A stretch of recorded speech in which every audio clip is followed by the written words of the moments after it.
ha sido materia de discusión, menos mal, ojalá que sea tema de medidas también. A propósito de la siguiente portada, Camila Musante, atención, panelistas, diputada Musante denuncia haber sido amenazada de muerte, ojalá apareciera en una bolsa negra, le dijeron. Esto se transformó en una denuncia que llegó precisamente a la Fiscalía, llegó al Tribunal de Garantía y usted nos dirá cuál fue el resultado, diputada. Así es, esto ocurrió más o menos hace un mes atrás, en un contexto donde yo también hice un pronunciamiento en relación a la banda del Tren de Aragua. De hecho, la firma de esa amenaza va cortesía del Tren de Aragua, entonces obviamente que yo como parlamentaria recibo amenazas constantemente, pero el tenor de esta me pareció que había que denunciarla y la respuesta que tuve de la justicia no fue la que yo hubiese esperado. ¿Del Tribunal de Garantía particularmente? El octavo juzgado de garantía de Santiago, que fue el que conoció de mi causa, rechazó una solicitud de orden de detención de la persona que hizo la amenaza, que fue identificada y que además declaró y confesó efectivamente haber realizado una amenaza en esos términos en contra de mi persona. Entonces, ¿por qué me llama la atención? Porque este juzgado de garantía, el octavo, es el mismo que dejó libre al sicario del rey de Meix, a propósito de este error que tenían de nombre y parece que un desastre y un desorden dentro del juzgado de garantía. Entonces, si bien son varios jueces, no era el mismo, pero uno empieza a cuestionarse cómo se están haciendo las cosas y por supuesto que acá hay un concejal presente, me va a entender perfectamente, cuando las autoridades damos pasos para combatir las redes de corrupción, las redes de crimen organizado y recibimos una amenaza y no es acogida por la justicia o no hay una acción, la señal que le estamos dando al país es muy mala, es finalmente de absoluta impunidad frente a hechos que son graves. Entonces, más allá de mi persona o de mi caso en particular, yo entiendo que esto se enmarca dentro de un contexto que me preocupa mucho para Chile. ¿Qué dijo la Fiscalía? La Fiscalía, después de que, bueno, yo hice esto público, estos hechos, y por cierto que me parecía muy impresentable el actuar del juzgado, y ahora la Fiscalía ha cambiado de decisión y va finalmente a formalizar a este sujeto, así que bueno, ahí voy a estar atenta yo cuáles son las medidas que se terminan tomando. Lo preocupante, creo yo, Álvaro, y lo que se preguntan todas las personas, si es que alguien que tiene un cargo, como el caso de ser diputado o diputada, no puede o no tiene una respuesta oportuna de la justicia, ¿qué queda para ese ciudadano común? ¿Qué queda para ese dirigente, presidente de junta de vecinos que quiere alzar la voz, que quizás también está sufriendo amenazas de parte del crimen organizado en su villa, en su población? Entonces, me parece que son señales muy riesgosas para poder cuidar precisamente la crisis de inseguridad en la que estamos, ¿no? Dejando a salvo ahí la igualdad ante la ley también, por supuesto. Carlos Alberto Andrews, ¿contaba algo parecido también? Porque usted hizo referencia explícita al concejal. Algo me comentó, yo no, efectivamente, o sea, yo creo que estamos viendo una situación país tan delicada, tan compleja, y efectivamente, mucha amenaza, los que de repente somos más públicos, sobre todo en redes sociales, uno recibe amenazas, pero ¿qué es lo que ocurre? Que cuando yo, en mi rol de concejal, uno está como concejal para fiscalizar, para denunciar, para ver irregularidades, sobre todo la corrupción que hoy en día en Chile, en muchas de las municipalidades está enquistado. Sí, claro. Por lo cual me toca denunciar a mucha gente que actúa con corrupción. Por lo cual, al final, uno está expuesto a que te lleguen amenazas. Y ayer, efectivamente, mientras tuvimos consejo municipal, había una de las personas a las cuales yo había denunciado y había perdido su trabajo producto de esta denuncia, resulta que me estaba esperando afuera.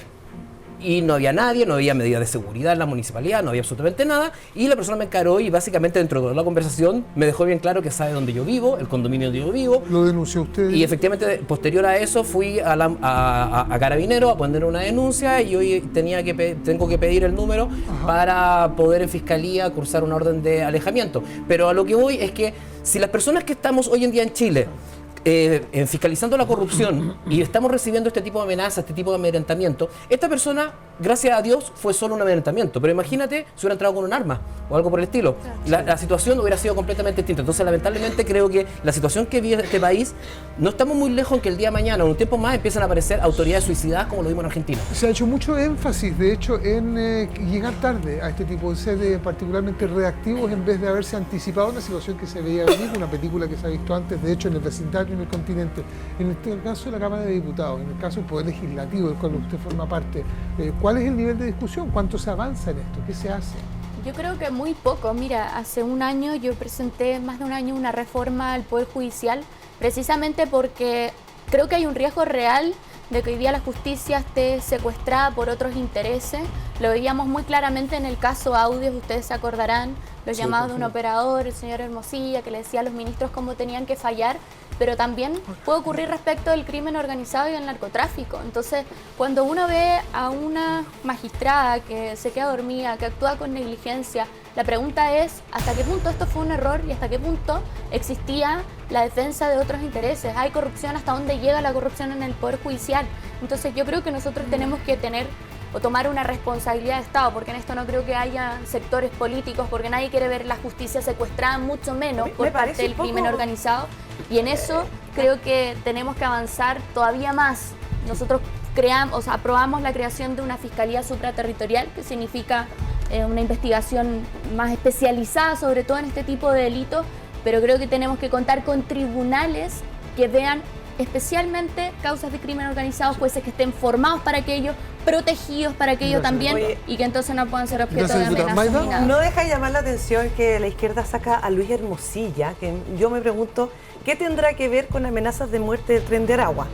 Yo no sé si la izquierda se hará una culpa. Lo que dije, lo sacas a colación gratuitamente, digamos. No lo saco a colación gratuitamente, lo saco a colación por una preocupación genuina, que es resguardar la independencia del Poder Judicial. Yo trabajo por valores y principios y me parece que ese es uno que vale la pena. Y lo pongo como un ejemplo porque a mí me parece grave que haya un operador llamando a ministros o jueces diciéndoles cómo fallar. Antes que eso, deberían hacer, creo yo, esperaría que hicieran un mea culpa, porque es la izquierda la que llenó de inmigración ilegal el país.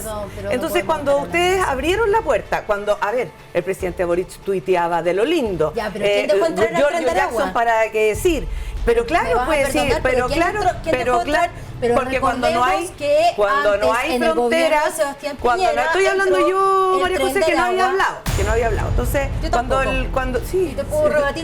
cuando las fronteras quedan así de descubiertas y cuando tenemos autoridades trayendo inmigración sin ninguna fiscalización, esto es lo que pasa, que llega lo peor de la delincuencia, de los asesinos, de los sicarios a nuestro país, que no habíamos visto nunca, y la verdad es que vamos a tener que aprender a vivir con eso, porque llegó para quedarse. Muchas gracias, María José. Se cae tanto en el nivel del debate, porque la verdad es que, Álvaro, cuando nosotros estamos hablando del riesgo de que las instituciones o los jueces y el Poder Judicial sea captado por bandas de crimen organizado, uno esperaría qué es lo que vamos a hacer. Desde los distintos sectores políticos pueden haber muchas miradas, recetas o propuestas, pero entrar en eso, es que yo estaba en eso, pero entrar en endosar o en tratar de generar como una pasada de cuenta factura, si es por eso, todos los sectores políticos tienen responsabilidad, recordar el cucutazo de Piñera. Muchas gracias, diputada. Sí, le vamos a dar ocasión de hablar a cada uno. María José en este caso ha alcanzado a decir algunas cosas, pero sí, yo creo que aquí es lamentable cuando efectivamente esto se atribuye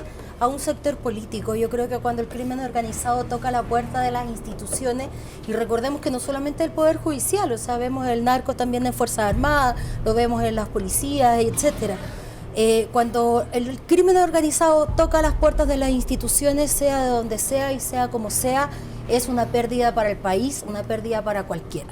No podemos, porque si fuera por eso, hablamos del Tren de Aragua, estaríamos culpando al difunto presidente Piñera. Entonces, no podemos estar hablando de eso hoy día. Yo creo que aquí lo más importante, Álvaro, es que, y me parece muy grave, yo ya lo venía diciendo hace mucho tiempo, el problema que tenemos hoy día y estamos en Chile es una guerra. Y esta guerra no está con armas, sino que esta guerra se basa en la desinformación y la polarización. Carlos Alberto. ¿Qué es lo que estamos haciendo? No, efectivamente. Yo entiendo que uno no quiere caer a recordar cosas del pasado y cosas por el estilo, por lo que ocurre hoy día, pero si no aprendemos del pasado, difícilmente vamos a aprender al futuro. Y creo que todo, en cierta forma, tienen que generar ciertas responsabilidades. Cuando hablan de Sebastián Piñera, que fue el presidente con los cucutazos, todo eso, la verdad es que es muy lejos la realidad. Los invito a ver el video en donde él en ningún momento llamó a la inmigración irregular o cosas por el estilo a venir a Chile. Estoy hablando yo y respeto al resto.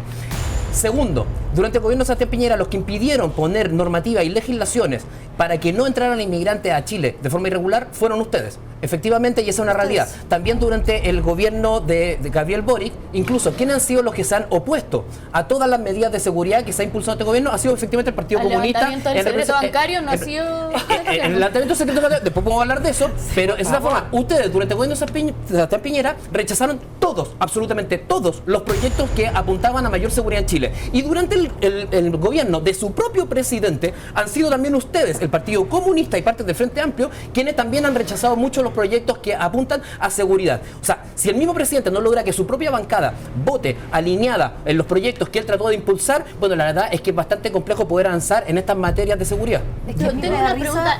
¿Tú militas en el Partido Comunista, en el Frente Amplio? Pero no, no, de hecho, arrancó el Partido Socialista. Yo no he arrancado en ninguna parte, perdóname. Pero es parte del RIB. ¿La candidata de ustedes cuál es? Es parte del RIB de redes sociales. Voy a seguir diciendo, pero aquí yo no voy a arrancar nada porque... También la candidata al oficialismo, solamente que llama la atención como el traer a la palestra, el decir, no, hay que poner la mirada en el futuro, en las soluciones, pero endosemos o generémosle una responsabilidad a la izquierda. Oye, si nosotros nos ponemos a revisar medidas efectivas para saber y conocer quién financia a quién, lo hemos dicho muchas veces en el Congreso Nacional, y que no sea a través de un procedimiento, porque ya sé lo que me van a decir, se puede solicitar el levantamiento del secreto bancario ante un juzgado, para esperar ¿qué? ¿Un año? No, yo creo que la medida de transparencia tiene que ser antes y tiene que ser para todos los que integren el Estado, y en eso muchas veces los sectores de la derecha se han opuesto diciendo que van a perseguir a los ciudadanos comunes y corrientes por lo que compran en el supermercado, con ese tipo de argumentos. ¿Están de acuerdo con el levantamiento del secreto bancario? ¿En qué yo creo que ni siquiera existe secreto bancario, porque cuando el Poder Judicial emite una orden para levantar ese secreto, se otorga si hay razones. Entonces, la verdad es que esta obsesión de la izquierda, que también lo vimos con Janet Jara hace un par de días, cuando encontró que la solución para encontrar a este sicario venezolano era levantar el secreto bancario. Tienen como una obsesión. Pero si el Tren de Aragua lava dinero a través de cuentas bancarias, entonces a mí me llama la atención hasta dónde llega la desinformación. Estoy hablando, Camila, sueñan con que el Estado tenga poder, sea omnipotente por sobre cualquier persona, y nosotros vamos a resguardar la privacidad de cada ciudadano y defenderlo frente al Estado. En cuanto al secreto bancario, yo tenía una persona que conocía venezolana que vino a Chile, y cuando el gobierno venezolano se enteró a través de su cuenta bancaria en los movimientos que estaba en Chile, le bloquearon todo lo que tenía allá en Venezuela. Ahí te digo lo peligroso que es que el Estado se puede meter. ¿Y aquí podría pasar eso con el proyecto que se está discutiendo en el Congreso? Imagínate en mi cuenta bancaria, de cualquier persona, de cualquiera de nosotros, uno paga hoy en día todo con tarjeta. Saben exactamente qué compré en la mañana, qué compré en la tarde, a dónde fui, qué servicios uso. O sea, le estás entregando al Estado, que un Estado que, como acá se ha dicho, ha permeado la corrupción en muchos aspectos, es ineficiente en muchos otros, e incluso, como lo vimos en el caso Monsalve, puede utilizar el policía para amedrentar a una víctima. A ese Estado, ustedes le quieren entregar el poder de que se pueda meter a cualquier cuenta bancaria, puede saber todo lo que haces en su vida, e incluso, gracias a esa información, te pueda extorsionar para que hagas lo que el Estado quiere. Es muy peligroso. De hecho, a mí me parece, me daría mucho susto en todo caso, porque si el día de mañana llega el candidato de Carlos, que es José Antonio Kast, y ya hemos visto qué es lo que ha pasado, lo que está sucediendo ahora, como discriminan también a gente de su misma vereda. Me daría mucho susto. Estás haciendo una acusación sin fundamento, porque José Antonio Kast, de hecho, hoy día mismo dijo que no tiene absolutamente nada que ver, él no se puede estar siendo responsable por lo que ocurre con algunas cuentas. Eso no se hace. A propósito de lo mismo, me quiero tener en una sosa porque Magdalena... Diputada, al orden, por favor. Al orden, necesitamos una campana aquí, necesitamos una campana acá, porque a propósito lo mismo para que alcancemos todos. Álvaro, me daría mucho susto. Veamos lo siguiente, María José, me daría mucho susto porque en donde ha habido dictadura es